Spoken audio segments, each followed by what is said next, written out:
Olá, meus amigos e minhas amigas, estamos iniciando o nosso Economia e Desenvolvimento desta semana. Eu vou começar com vocês aí a apresentar um grande amigo meu de longa data, um dos maiores contadores do Rio Grande do Sul. Estou na frente dele aqui, ele vai querer me contestar, mas eu vou contestá-lo também, porque na verdade eu conheço o trabalho dele como economista, que sou, né? E ele é contador. E eu falo de Marconi Ram de Souza. Marconi, foi difícil de trazer aqui, né? Mas, enfim, obrigado pela tua presença. Obrigado. Mas esses elogios é bondade sua, porque tu é meu amigo, né? Não, mas eu sou um cara muito justo. Então, na verdade, tem que reconhecer os bons profissionais. Tu não precisa apontar os maus. Na medida em que tu reconhece os bons, tu já está dizendo quem é bom e quem pode não ser tão bom assim. Mas, de qualquer maneira, o Marconi é um camarada que conhece muito sobre contabilidade, muito o que é o trabalho do contador, né? E coloca essa questão toda assim dentro de um âmbito mais da sociedade, da importância do contador e da contabilidade para a tarefa de desenvolvimento econômico. Uma empresa, um país, só se desenvolve, eu sempre digo aqui, viu, Marconi, para os meus amigos da área de contabilidade, os contadores, que a contabilidade, que o contador é o profissional mais importante para o desenvolvimento harmônico, sustentado das empresas de um país. Porque ele é o responsável pela estrutura toda, né, que mantém as empresas e que permite o desenvolvimento do país. Concorda com isso?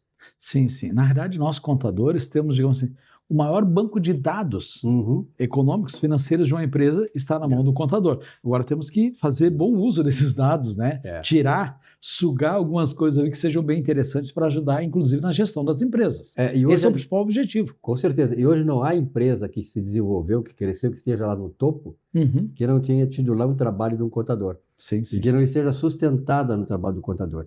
Eu digo isso porque eu sou economista, eu não sou contador. Então, na verdade, eu vejo o trabalho do contador, que trabalho com muitos contadores, passo muitos deles aqui, e são fundamentais. Bom, nós temos. Qual é a grande novidade assim, na área da contabilidade, dos contadores, enfim, nós temos uma reforma tributária que está começando agora, o pessoal vai começar a pagar o ano que vem. Na tua avaliação de contador, um camarada competitivo, um camarada com competência e com, digamos assim, uma linha, digamos, de conhecimento bastante forte, né? Bastante sustentada. Esta reforma tributária, em relação às anteriores, é melhor? Em que ponto é melhor? Em que ponto ela pode ser contestada? Pois é, Silvio, tu sabes que eu trabalho há mais de 40 anos na área, né? E por mais de 20 anos dando aula, então sempre se ouvia essa expressão, reforma tributária, e até confesso que muitas vezes acreditei que nunca ia sair do papel ou da vontade, e saiu. E até comparando com as outras reformas, usando esse termo reforma, né, imaginando assim, uma reforma de uma casa, tá? Eu te diria, as anteriores foram apenas uma mão de tinta. Sabe? Reforma realmente agora de quebrar parede está sendo agora. E foi só uma mão, né? Não foi duas, né? Não, uma mão de tinta só e pronto. Agora não, agora realmente estamos quebrando paredes, tá? Se imaginarmos assim uma casa, né, tem vários cômodos, né, é comum, né, sala, quarto, cozinha, garagem, enfim, não chegou toda a casa, tá? Nós estamos falando apenas de um dos cômodos que é chamada reforma do consumo, dos tributos que incidem sobre o consumo, aquilo que a gente compra, consome diariamente, tá? Temos ainda, por exemplo, a reforma sobre a parte dos lucros, que está para chegar, e aí vão indo outros tributos, né? A parte previdenciária, outros tributos certamente vão ter reflexo ali na frente. Mas esta agora, então, voltando à minha ilustração sobre uma casa, vamos imaginar que seja a sala, tá? Se quebrou parede, realmente é uma revolução em relação a tudo aquilo que a gente praticou até hoje na área tributária, né? Então, mudanças de conceito, isso é importante para que todos nós, tá, seja o empresário, esteja preparado para esse novo cenário. Tá? E também nós, consumidores, também estejamos um pouco mais preparados, porque vai refletir em todo mundo essa questão da reforma tributária. São novos conceitos que estão chegando e realmente vai refletir bastante nas empresas. Bom, qual é o impacto que isso tem? Claro, a grande empresa, por exemplo, a média e grande empresa, ela tem uma equipe de contadores, tem uma estrutura bem, digamos assim, sedimentada e bem fortalecida em relação a isso, só que sabe desenvolver o trabalho e tal. Mas aquelas pequenas, médias e pequenas empresas, como é que elas podem se precaver de cair numa armadilha aí? Pois é. Tem uma série de coisas que nos chamam a atenção. Agora ainda, nesse ano de 2026, embora a gente não vai pagar esse tributo na reforma tributária, mas tem uma série de situações chamadas obrigações acessórias que deverão constar na nota fiscal. Se não constar na nota fiscal, de repente vai impedir a emissão da nota fiscal. Imagina um cliente do seu liga do interior, na hora de você mandar a nota fiscal, não emite. Trancou a venda, isso é prejuízo. Então, assim, tem obrigações acessórias que deverão ser cumpridas. E essa é a primeira parte. Então, tem que estar preparado desde agora para não trancar uma venda, por exemplo. Outro ponto, tá? A tendência, a maioria dos setores, quando se fala em reforma tributária, se imagina que alguns setores vai baixar o tributo e outros vão aumentar. Pelas pesquisas que a gente viu até agora, a maioria só vai aumentar. Tá? E a gente não consegue ainda delimitar quanto vai aumentar e depende de setores. Uma das coisas também que se aconselha é você não fazer contratos muito longo prazo. Fazer um contrato, fornecer tal por 5 anos por esse determinado preço. Porque pode, com a reforma tributária a partir de janeiro, todos os insumos aumentarem de valor e a gente ter dificuldade de manter aquele preço ali na frente. Talvez no próprio contrato esse já tenha uma previsão que os valores serão revistos de acordo com a nova carga tributária. Então, são alguns pontos que eu acho que as empresas têm que se prever, tá? Cuidar de todos os insumos, tá? Cuidar dos valores que vão refletir e nos contratos. Eu diria, se fizer contrato a médio e longo prazo, que faça com cláusula previsão de reajuste, porque senão tem grande chance de ter que cumprir um contrato mesmo dando prejuízo. Essa reforma tributária, pelo que eu tenho ouvido outras pessoas falar, também outros especialistas como tu, ela vai trazer uma série de desafios novos, né, para os empresários. Sim. E tal. Esse empresário médio e pequeno, microempresário até, ele certamente não vai prescindir de uma assessoria forte, né? Sim. Eficiente exatamente para, de repente, não é questão, tem gente que diz, tu quer que o camarada, ele não pague, ele burle a receita, não, é pagar aquilo que seja justo. Então, o contador vai estabelecer, no conhecimento dele, na estrutura de conhecimento que ele tem, a forma de ajustar a realidade da empresa com a legislação. E aí pode tirar proveitos legais disso, né? E por isso que é importante a assessoria de um contador. Sim, sim. Por exemplo, sem fazer propaganda, tá? Nessa reforma tributária tem uma coisa chamada o imposto do pecado, que é o IS, que é o imposto seletivo, tá? Qual é a ideia? Que os produtos que sejam prejudiciais à saúde, tá?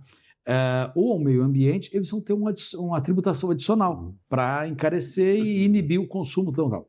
E especificamente quanto à saúde, tinha lá a questão dos refrigerantes e bebidas com muito açúcares. E ele criava uma linha de corte, tá? Que era 7,5, lá uma determinada medida. Um refrigerante famoso nosso acabou de botar 7,4, tá? E colocou assim, agora com menos açúcar, mais saúde e tal e tal. Na realidade é para não pagar o imposto. Claro, então, assim, realmente, e isso certamente... Mudar hábitos, né? Também, né? Claro, estava colocando um pouquinho acima de 7,5, baixou para 7,4, não está sujeito ao tributo e ainda avança com uma propaganda, agora menos açúcar, menos prejudicial à sua saúde. Tá. Então, assim, tem essa questão, de repente, vai ter que adequar um produto, uma situação, né? E também tem outro ponto que me chama a atenção, tá? Que às vezes essa pequena, média empresa faz assim, tu estava lá faturando, ok, vinha e chegava na hora, pegava todas aquelas notas e o contador, ao lançar, ele gerava uma série de obrigações e enviava para o governo, para o fisco, e ali era apurado os tributos.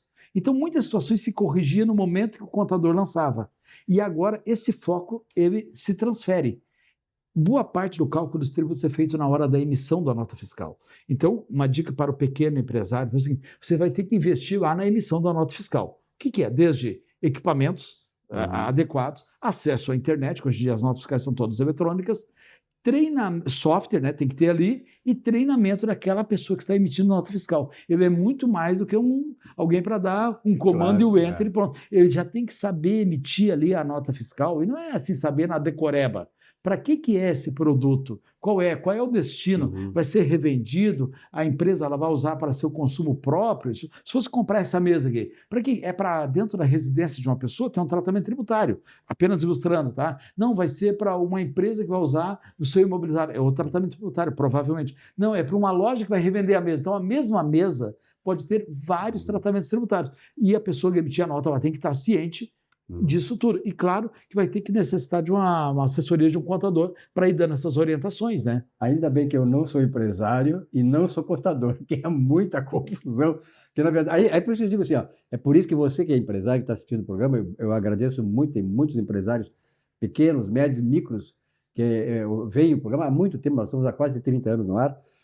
O Marconi é um grande especialista nisso.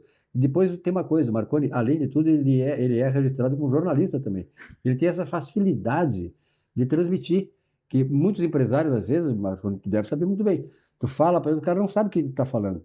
Agora, se tu tem um camarada que tem uma linguagem acessível, pode te explicar, então isso aí ajuda muito, né, na relação do cliente com o contador e também nessa forma de fazer com que aquilo ali possa ser mais benéfica, não só para a empresa e tal, mas para a sociedade também, né? E tu sabe que por muitos anos em sala de aula, e dava exatamente essa cadeira de contabilidade tributária, né? O que a gente podia perceber, tá? Que cada aluno ele tem uma forma diferente de aprender. Então, uns estavam sempre presentes na sala de aula, outros faziam pergunta, outros liam previamente. Cada um tem uma forma. Então, assim, esse contato com o empresário, cada um vai ter uma forma diferente. Claro, Tem uns que eu passo um e-mail, tá tranquilo. Tem uns que eu tenho que chamar para uma reunião para poder explicar e, de repente, tem que usar, até como usamos agora aqui nessa entrevista, algumas metáforas, né? Fala em reforma da casa, não sei o quê, e usa a mesa dizendo, tem que ser para deixar claro. Mas o importante é o seguinte, né? Que aquilo que está na legislação numa linguagem muito difícil, a gente consiga transferir para o pequeno empresário de uma forma que ele consiga entender e fazer com que os seus processos internos estejam de acordo, né, e pagando de preferência a menor carga tributária dentro da lei. Bom, eu estou tentando aqui com o Marconi fazê-lo permanente aqui no programa, até porque, sabe por quê? Porque vocês, empresários, vocês precisam de alguém que esteja constantemente passando essas informações, passando esse conhecimento, porque essa questão não é uma questão de ano para ano, isso aí é o diário, é semanal, é todo dia o empresário luta com essas dificuldades diariamente. Então, é importante que vocês tenham alguém que, como o Marconi, tem essa facilidade, né, um grande contador, de passar para vocês. Eu vou te fazer uma provocaçãozinha aqui agora, sabe que eu sou de provocar, né? Vai encerrar essa entrevista agora, porque depois tu vai voltar. Tu acredita no Brasil atual? Ou seja, nós temos uma série de mudanças que estão acontecendo. Eu não quero entrar nem no lado político, mas no lado econômico. Qual é o futuro da economia brasileira dentro do processo que nós estamos caminhando atualmente? Pois é, Silvio. O Brasil é um país muito grande, né? Tem muitas riquezas em todas as áreas, né? Se nós pegarmos do litoral ao Amazonas, do sul ao norte, muitas riquezas. E nós tínhamos quase que incomparável em termos com outros países, né? Outras potências, pegar na Europa, que são o tamanho, a grosso modo, de um estado brasileiro apenas, né? Tínhamos tudo para dar certo e sermos um país de primeiríssimo mundo, né? Infelizmente, uma série de coisas, a gente tem umas heranças e outras atuais, também, né? Atuais e antigas, que vamos dizer assim, atrapalham, né? E principalmente esse lado empresarial, né? Quando você vai abrir uma empresa, quando você vai fazer alguma coisa e só vem uma cartilha de obrigações e algumas quase que impossíveis da gente cumprir, dá vontade de dizer, eu tenho que empreender mesmo, e a gente sabe que o empreendedorismo é uma alavanca para o crescimento, inicialmente na micro, e olhando, né, daquela empresa, mas também é daquela região e reflete em todo o país. Se todas as empresas estiverem muito bem, nós teremos um município, um estado e uma união muito bem. E isso colabora muito com uma das coisas que eu sempre falo nos meus textos, na minha oportunidade de falar no público, ao público também, sobre a questão da paz social. Se você pegar os países, a história das civilizações, que eu sou professor nisso aí também, tu tem muito conhecimento a respeito também, né, Marconi? Nós vamos ver que a paz social é importante para desenvolver. E essa paz social, ela se estabelece à medida que todas as pessoas estão envolvidas com alguma coisa, com algum trabalho que vá não apenas satisfazer a sua necessidade, mas da sua família, da sociedade em que ela está inserida, e isso se transfere para o país. Então, um país que tem a paz social, a partir de estruturas montadas como essas, as empresas terem mais liberdade, de poderem ser abertas com mais facilidade e terem viabilizado a sua sustentabilidade, traz paz social. É bem por aí, por aí. A paz social, a educação e o empreendedorismo são algumas, e tem outras chaves de crescimento de um povo, né, mudar de andar, né, subir mais um andar em desenvolvimento e tudo mais. E quando eu falo no termo prosperidade, as pessoas às vezes, prosperidade é tudo, não é só dinheiro. Sim. Prosperidade não é só ser rico, prosperidade é ter saúde, é ter paz social, é ter rede de amizades. Sobre rede de relacionamentos é uma coisa fantástica, né? A rede de relacionamentos é que nos mantém vivos. Sim. A psiquiatria explica isso, né? Quanto mais relacionamento tu mantens, e sobretudo para nós, na nossa idade, depois dos 30, né? Faz tempo. Mais você vai viver bem, entendeu? Então, isso não é só para pessoas de mais idade, é para todo mundo. O relacionamento é fundamental. Isso se obtém exatamente através desses pressupostos que nós estamos conversando aqui. Marconi, obrigado pela tua presença aqui. Eu que agradeço. Foi uma grande honra e esperamos que a gente possa te ter aqui para trazer mais conteúdo para esse pessoal aí. Um grande abraço e até a próxima, meu mestre. Obrigado. Meu bruxo, como diria o outro. Um abraço, meu amigo. Prefiro mestre.